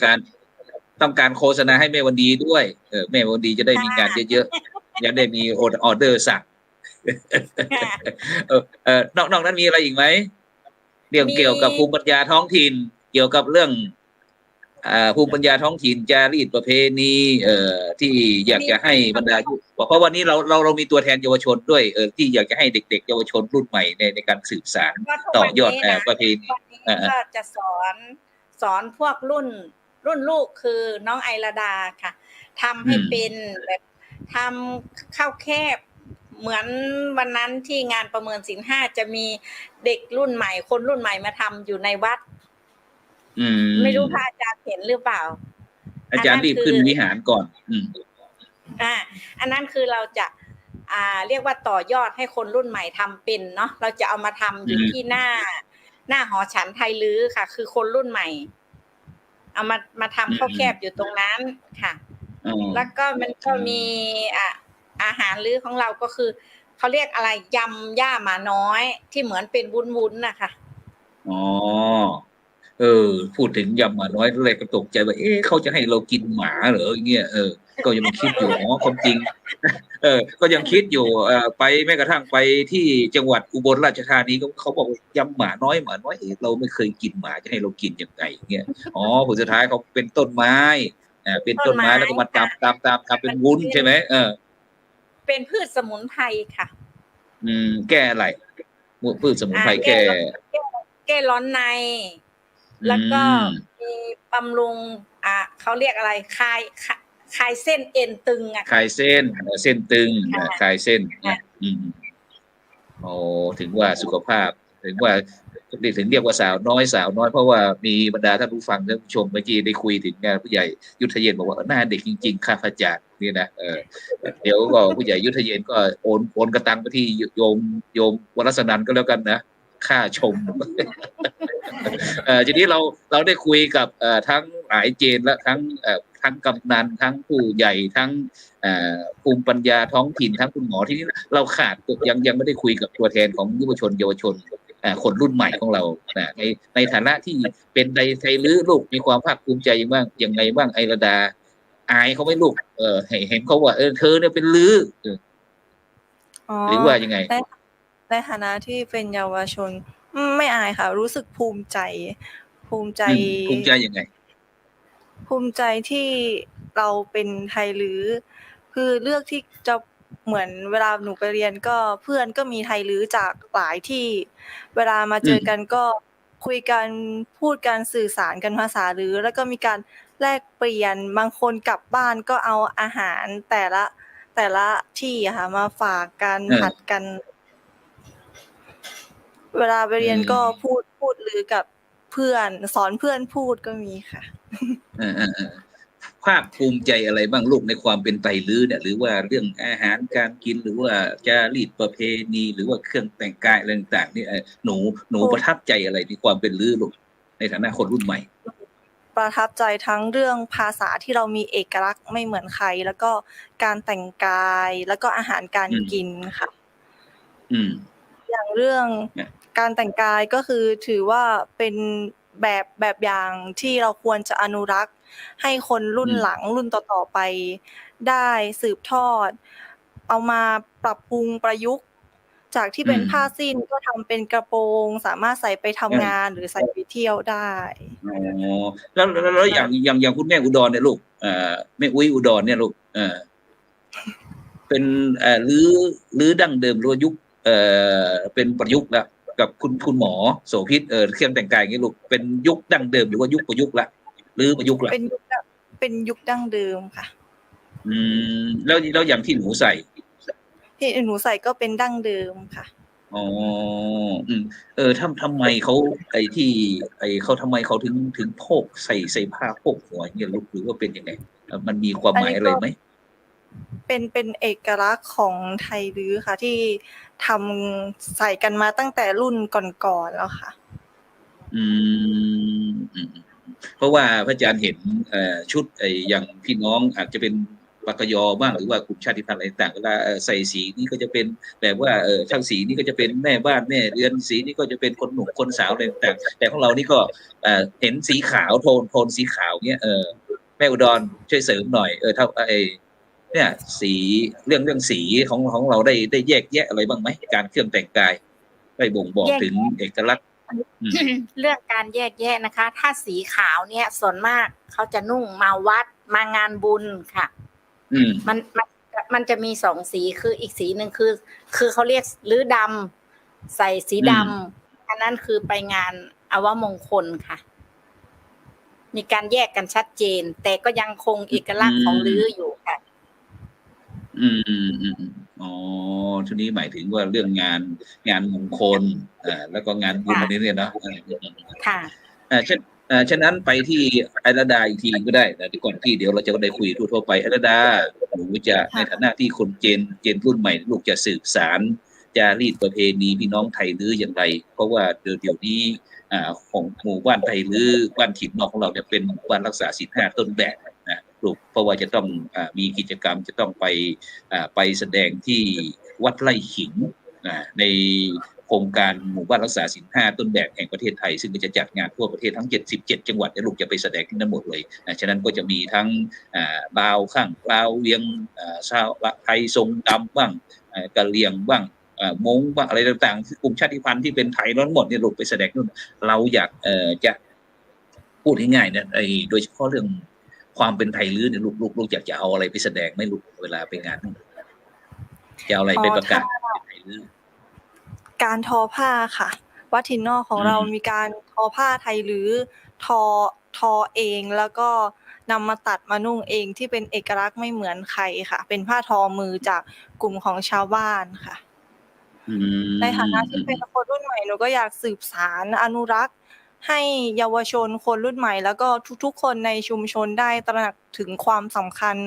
ของไทยลื้อค่ะไม่ว่าจะเป็นการแต่งกายคำพูดหรืออาหารค่ะก็อยากให้สืบทอดต่อกันไปไม่ให้มันสูญหายไปอะค่ะไทยลื้อนี่เขามีซอไหมลูกมีการละเล่นไหมมีซอค่ะได้ไหมหนูซอลื้อได้ไหมลูกหรือว่าแม่อุดรจะซอหรือว่าอาจารย์โสภิตจะซอซอแบบนี้ไม่มีคนซอได้ต้องนายปูเป็นภาษาลือเนาะปูได้ยังปูซอบ่ได้ซอบ่ได้โอเคพระอาจารย์กระเซ้าเยอะแยะเฉยลูกเฉยฉะนั้นเราไปที่อาจารย์พระครูภาวนาเจติยานุกิจนะที่ในถือนะว่าเป็นศูนย์รวมใจของพี่น้องไทยลื้อบ้านถิ่นทั้งหมู่2แล้วก็หมู่7อาจารย์ครับ ในฐานะที่เป็นศูนย์รวมจิตใจ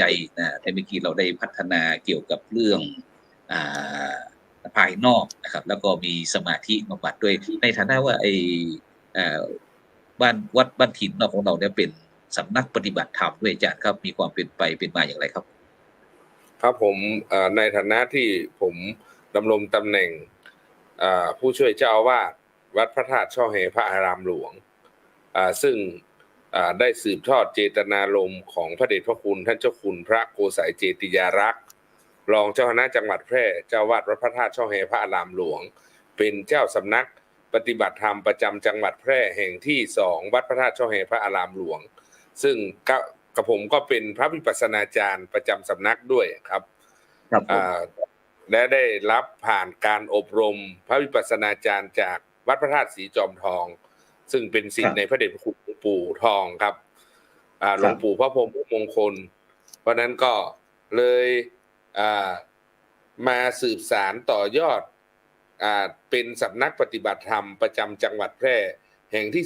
2วัดพระธาตุช่อแฮพระอารามหลวงเป็นสาขาวัดถิ่นนอกครับแล้วก็สอนญาติโยมทั้งหลักการปฏิบัติในสติปัฏฐาน4คือกายเวทนาจิตธรรมนะฮะในการยืนการเดินการนั่งการนอนในอิริยาบถ4รวมถึงสอนญาติโยมให้เจริญวิปัสสนากรรมฐานตามแนวของพระเดชพระคุณหลวงปู่ครับคือกำหนดพองหนอยุบหนอครับโดยใช้หลักการปฏิบัติแล้วก็ซึ่งมาสืบสารต่อยอดให้มาทำกิจกรรมเข้ากับคุณหมอโสภิตก็คือสมาธิบำบัดครับสมาธิบำบัดครับทุกวันพระวันธรรมสวนะมีกิจกรรมวันสำคัญต่างๆก็จะมีการปฏิบัติธรรมถวายเป็นพุทธบูชาแล้วก็เฉลิมพระเกียรติถวายแด่พระบาทสมเด็จพระเจ้าอยู่หัวญาติโยมก็จะมาปฏิบัติธรรมโดยใช้ตามแนวสติปัฏฐาน4ตามหลักของมหาเถรสมาคมที่กำหนดไว้ครับอาจารย์ครับครับสาธุครับฉะนั้นก็